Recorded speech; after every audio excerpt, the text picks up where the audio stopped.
ఇప్పుడు Elon Musk కొత్తగా ఈ న్యూరోలింక్ అని కొత్త ప్రాజెక్ట్ మొదలుపెట్టింది కదా. ఇయర్లో సరిగా ఈ కాక్లియర్ ఫామ్ కాలేదు, or it is not formed well, or developmentally it is not formed. కానీ నర్వ్ బాగానే ఉంది. ఒక ఇంటర్ఫేస్ అంటే ఒక కాక్లియర్ ఇంప్లాంట్ అనేది ఆర్టిఫిషియల్ పెడితే వాళ్ళకి వినపడుతుంది మళ్ళీ.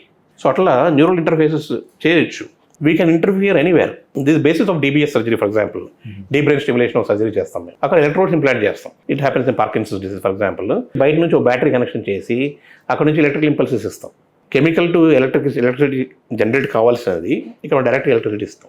So that is the principle of DBS. మనం ఎట్లయితే సెల్ ఫోన్స్లో మనం SD కార్డ్స్ పెట్టుకుంటాం, అట్లాగా మనం ఒకటి ఎక్స్టర్నల్ మెమరీ పెట్టుకోవచ్చు.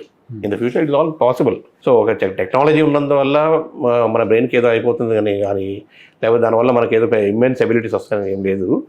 Ultimately nature will be the master.